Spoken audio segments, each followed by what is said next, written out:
Hello বন্ধুরা, আজ কি রেসিপি?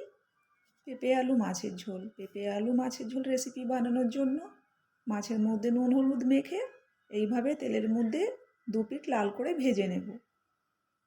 ওই তেলের মধ্যে গোটা জিরে ফোড়ন দিয়ে কেটে রাখা পেঁপে আলু দিয়ে দেব। 2 মিনিট নেড়ে ছেড়ে দিয়ে দেব হলুদ গুঁড়ো, স্বাদ মতো নুন দিয়ে আরও 2 মিনিট ভালো করে নাড়াচাড়া করে নেব।